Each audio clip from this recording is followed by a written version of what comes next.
नमस्कार।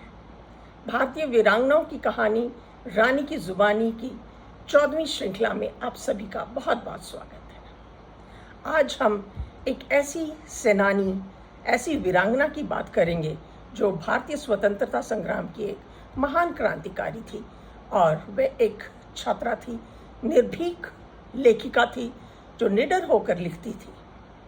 21 साल की ऐसी अवस्था में उन्होंने वह सब कुछ कर दिखाया जो बड़ी बड़ी उम्र के लोग नहीं शायद कर सकते। एक अपने छोटे से जीवन काल में एक सफल अपने जीवन को वो कर गई।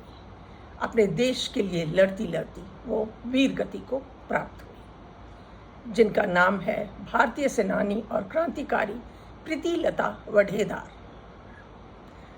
प्रीतिलता वढेदार का जन्म 5 मई 1911 में चट गांव के एक गरीब परिवार में हुआ। उनके पिता नगर पालिका में क्लर्क थे। उनकी शिक्षा एसआई स्वाथर शासकीय कन्या महाविद्यालय में हुई। वह एक मेधावी छात्रा थी। 1927 में प्रथम श्रेणी में मैट्रिक पास कर और इंटरमीडिएट में पूरे ढाका में 5वें स्थान पाया और 2 वर्ष बाद बेथुन कॉलेज से दर्शनशास्त्र में स्नातक परीक्षा में उत्तीर्ण हुई। परंतु कलकत्ता यूनिवर्सिटी के बेथुन अधिकारियों ने उनकी डिग्री पर रोक लगा दी। उनको डिग्री नहीं मिली, जो उन्हें 70 वर्ष बाद मरणोपरांत प्राप्त हुई। जब वह कॉलेज की छात्रा थी तो रामकृष्ण विश्वास से मिलने जाया करती थी, जिन्हें फांसी की सजा हुई थी। उन्होंने निर्मल सेन से युद्ध परीक्षण सीखा था। स्कूल में ही वह बालचर संस्था की सदस्य हो गई थी, जहां उन्होंने सेवा भाव और अनुशासन का पाठ पढ़ा था। बालचर संस्था में सदस्यों को ब्रिटिश एम्पायर के प्रति एक निष्ठ रहने के लिए शपथ लेनी होती थी, जो प्रीति को खटकता था और बेचैन कर देता था। उस वक्त उनके मन में क्रांति का बीज पनपा। जब वो चीज़ उनको पसंद ही नहीं आई तो एक क्रांति का बीज पनपा और वह रानी झांसी से की तरह अपने आप को कुछ कर दिखाने की हमेशा ताक में रहती थी और उनसे बहुत प्रभावित भी थी। शिक्षा के बाद उन्होंने परिवार की मदद के लिए पाठशाला में नौकरी की, परंतु उनके नज़र में केवल कुटुंब नहीं, पूरा देश था। वो अपने सिर्फ कुटुंब की, अपने परिवार की मदद नहीं करना चाहती थी, परंतु अपने देश को स्वतंत्र कराने उनका सबसे बड़ा अहम मुद्दा था। जब वह पाठशाला की नौकरी कर रही थी तो उनकी मुलाकात प्रसिद्ध क्रांतिकारी सूर्यसेन से हुई और वह उनके दल की सक्रिय सदस्य बन गई। क्योंकि सूर्यसेन बहुत ही साहसी क्रांतिकारी थे और प्रीति को उन पर पूरा विश्वास था और वो उनसे बहुत प्रभावित होती थी कि वो एक बहुत ही साहसी निडर क्रांतिकारी है।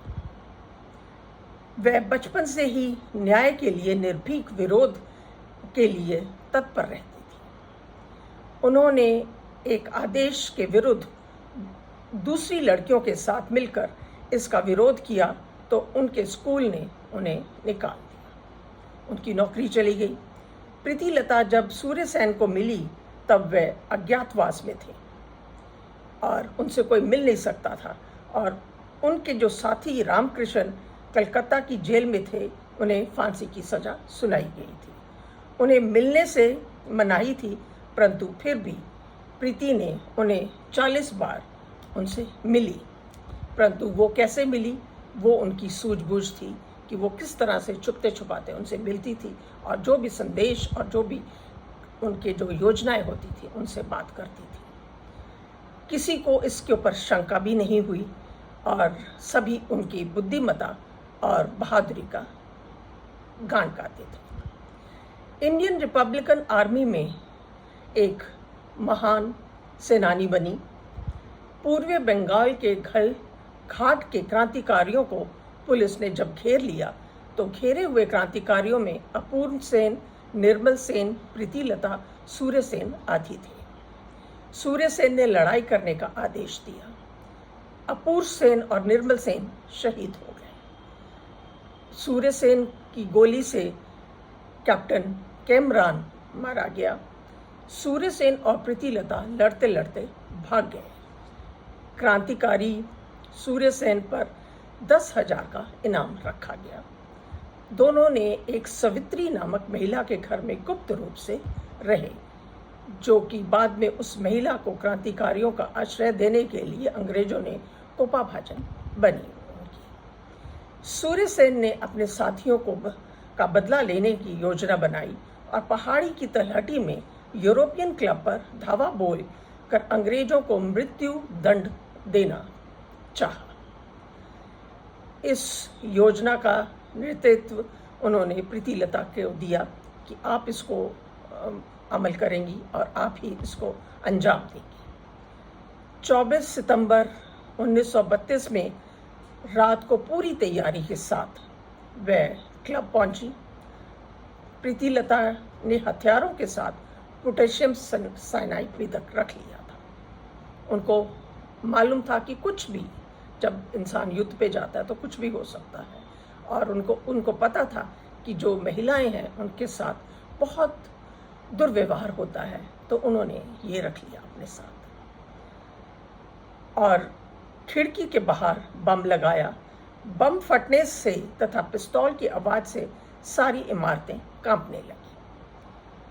इसमें 13 लोग जख्मी हुए, पर एक यूरोपियन महिला इसमें मारी गई। थोड़ी देर बाद क्लब में गोलाबारी शुरू हुई। एक गोली प्रीतिलता को लगी।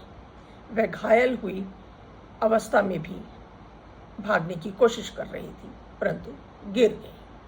और उन्होंने उसी वक्त पे जब देखा कि वो अंग्रेज सैनिक उनकी तरफ आ रहे हैं, तो उन्होंने अपने मुंह में पोटेशियम साइनाइड खा लिया। उस वक्त उनकी उम्र केवल 21 साल की थी।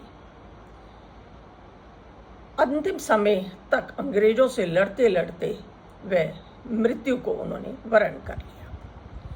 प्रीतिलता की आत्म बलिदान के बाद अंग्रेजों अधिकारियों ने उनकी तलाशी ली और उन्हें एक पत्र मिला जिस पर छपा हुआ था कि चटगांव शास्त्रगार कांड के बाद जो मार्ग अपनाया जाएगा वह भावी विद्रोह का प्रथम रूप होगा।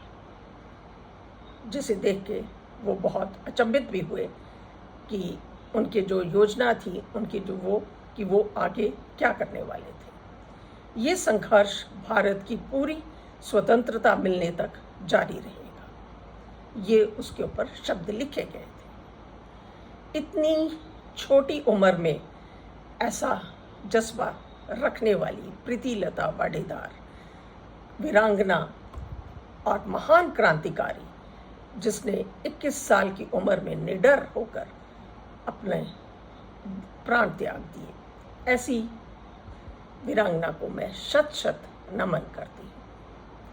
और उनके जो लेख हैं वो भी इतने सुंदर हैं कि जब आप पढ़ो उनके लेख तो आपके रोंगटे खड़े हो जाते हैं। हम ऐसी वीरांगना को नमन करते हैं।